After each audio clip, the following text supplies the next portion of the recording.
Bonjour et bienvenue sur le podcast One Thing in a French Day.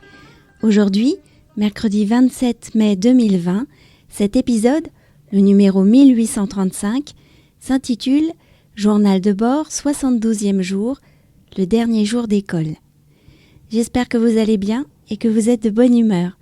Depuis 72 jours maintenant, One Thing in a French Day est devenu le journal de bord de notre confinement et maintenant de notre déconfinement. Pendant cette période exceptionnelle, le podcast a été diffusé presque tous les jours. Est-ce que vous nous avez suivis ? Vous pouvez également nous envoyer des messages, que cela soit par Facebook, Instagram ou encore par email à frenchday@gmail.com. Si vous souhaitez soutenir le podcast, abonnez-vous pour recevoir le texte du podcast sur onethinginafrenchday.com. Je m'appelle Laetitia, je suis française, j'habite près de Paris et je vous raconte au travers de ce podcast un petit bout de ma journée. Journal de bord, 72e jour, le dernier jour d'école. La fin de journée d'hier aura été un concentré d'émotions. C'est drôle comme on peut passer d'une sorte de torpeur à tout à coup une avalanche d'événements. Hier et lundi, Lisa était à l'école. Je suis retournée la chercher le midi et cela m'a fait très plaisir de voir à quel point elle était heureuse de retrouver sa maîtresse et une amie à qui elle peut parler pendant la récréation. Il n'y avait que 11 élèves dans sa classe sur les 15 autorisés. J'étais donc plutôt optimiste sur le fait qu'elle puisse y retourner ensuite jusqu'à la fin de l'année, au moins par roulement, comme cela se fait dans d'autres écoles. Début juin, beaucoup de personnes reprennent le travail dans leur entreprise et l'école doit accueillir certains enfants en priorité. La maîtresse est venue me voir ce soir à 16h30. Je suis désolée, mais beaucoup de parents remettent leur enfant à l'école et comme vous travaillez à la maison, il n'y aura pas de place pour Lisa. C'était son dernier jour aujourd'hui.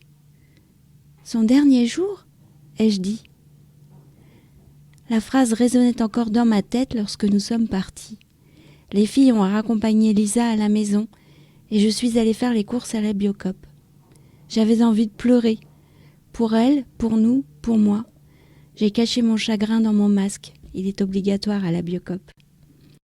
Bonjour Laetitia, ai-je entendu alors que je me concentrais pour ne pas me tromper de biscuits comme la dernière fois. C'était Tristan, un des vendeurs avec qui j'ai sympathisé. Il doit bientôt quitter la Biocoop dans de drôles de circonstances. On a échangé quelques mots, ça m'a fait oublier mon chagrin. Je suis rentrée et au moment de traverser le boulevard qui nous ramène vers notre rue, j'ai croisé une dame masquée qui descendait du bus. Nous nous sommes regardés. Sur le moment, je n'étais pas certaine de la reconnaître parce que ce n'était pas la tenue habituelle et il y avait le masque. Mais quand je l'ai observée de loin après avoir traversé, je n'avais plus de doute. Je venais de croiser la dame au coupe-vent jaune. La journée n'était pas terminée. Lors de ma sortie du soir, j'ai entendu qu'on m'appelait. Je me suis arrêtée et j'ai vu quelqu'un qui me faisait signe de l'autre côté du boulevard.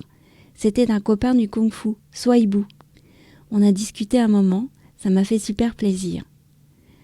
Plus d'école pour Lisa, mais la vie continue.